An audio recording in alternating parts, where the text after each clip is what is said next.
Erran bezala, Google Drive biltoki online bat da, non artxiboak utzi eta antolatu karpetetan. Baina horretaz gain, sor ditzazkegu artxiboak, ofimatikako artxiboak Google Driveen bertan. Hori ikusteko, joanen gara utxik dagoen karpeta batera, eta hemen dokumentuak sortzeko erabili behar dugu botoi hau, berria izena duena. Hemen ikusten dugun bezala sor ditzazkegu baita elemento gehiago ere, baina ofimatikako dokumentoak.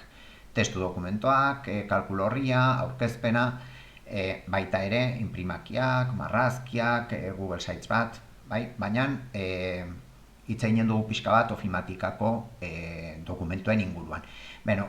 Dokumento bat sortzeko, besterik gabe, berria eta klik egin dezakegu Google dokumentoak izenburu honetan. Sortu eta partekatu jartzen dit eginen dudala, karpeta hau nik partekatuta dudalako beste erabiltzaile batzuekin. Hori beste bideo batean ikusiko gu. Baina dokumentoa sortzeko, besterik gabe, klik egin eta dokumentoa sortuko litzateke. Hemen idaz dezaket nahi dudana, edo ezabatu, edo erabili, edo zein beste testu dokumentuak sortzeko programa bat bezala, Word bezala adibidez. Lehendabiziko, eginen genuken lehendabiziko gauza, igual izango litzateke, izenburu bat jarri dokumento horreri, eta hori egin dezakegu goiko zati honetan.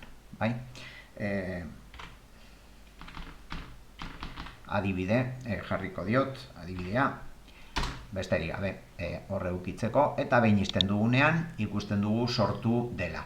Non gelditzen dire dokumento horiek? Gelditzen dire sortu dudan karpeta horretan.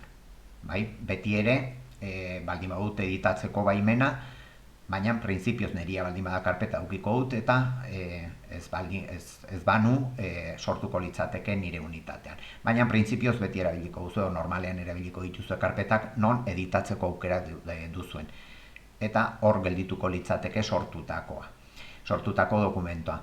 Ikusiko dugu beste modu bat sortzeko, ikusi dugu Google dokumentoa, eginen dugu aurkezpen bat, baina kasu honetan, bai kalkulo horria zein dokumentoa zein aurkezpena daukate aukera egiteko dokumento hutsa, edo txantiloi bat erabilita, edo txantiloi batean oinarritutako dokumentoa.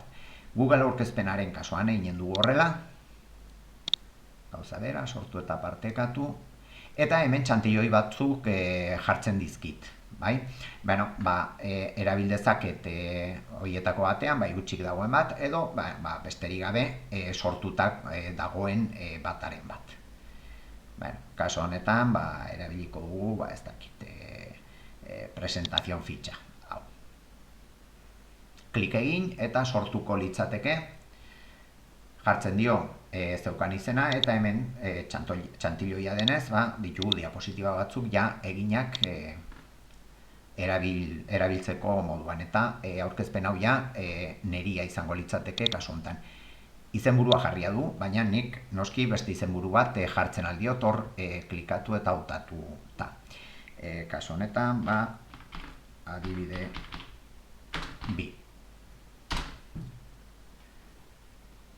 Eta ikusi bezala, behin aldatuta, ikusi bezala, bi dokumentoak egongo lirateke sortutako karpeta honetan, nengoen karpeta horretan. Gobierno de Navarra. Nafarroako gobernua.